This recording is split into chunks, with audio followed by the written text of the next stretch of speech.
As datas comemorativas despertam sempre memórias distintas. Há, porém, algumas datas que têm o mérito de promover convergências muito amplas e que, por isso, não devem ser confundidas com as que são menos universais. O 25 de abril de 1974 é uma dessas datas, não tanto pelo que trouxe com a queda da ditadura, o fim da guerra colonial e a conquista da liberdade que todos hoje usufruímos, mas porque ficou na memória como um momento em que o povo veio à rua e durante vários dias caminhou junto com os olhos postos no futuro. O 25 de abril de 1974 foi uma revolução pacífica porque o povo na rua estava animado pela alegria esperançosa de um futuro diferente e melhor e não por qualquer espírito de vingança, que até seria compreensível, mas a grandeza da revolução esteve precisamente nessa capacidade de ser maior do que o tempo duro que a precedeu. O 1º de Maio é outra data assim.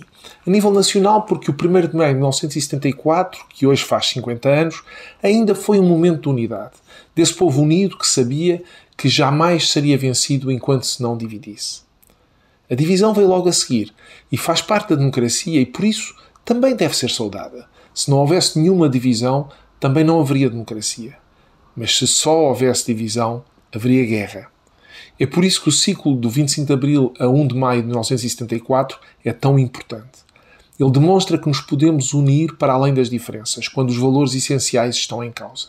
Fizemos isso anos depois na defesa de Timor-Leste. Mas o 1º de maio, a nível internacional, também tem esta dimensão.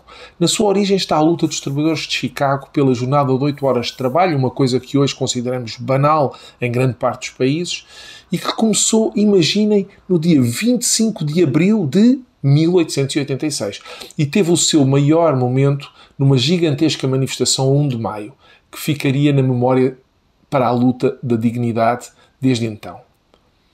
Viria, no entanto, a ser celebrado oficialmente apenas em 1919, pela primeira vez, em França, e pela mão do governo de centro-direita de Georges Clemenceau, em coerência com a doutrina social da Igreja. Seria depois adotado pela União Soviética, sendo por isso uma data transversal às principais correntes ideológicas. O 25 de abril e o 1º de maio são como o património mundial. Terão as suas imperfeições, mas permitem o encontro e a convergência, porque testemunham o que de melhor há entre os humanos, o sentido da dignidade da pessoa humana. Por isso, não se devem confundir com outras datas, por legítimas que elas possam ser. Precisamos de datas que nos dividam, mas podemos refletir sobre as alternativas desde que haja um quadro que, apesar de tudo, nos una. Em nenhum momento essas datas se devem equivaler ou sobrepor às datas que nos unem. Bom 1º de Maio, com confiança e unidade na luta por essa dignidade, que nos deve guiar para um futuro desejavelmente incerto, mas mais justo. Como escreveu e cantou José Afonso, olha o sol que vai nascendo, anda ver o mar. Os meninos vão correndo ver o sol chegar. Se até dá gosto cantar, se toda a terra sorri, quem te não há de amar, menino, a ti?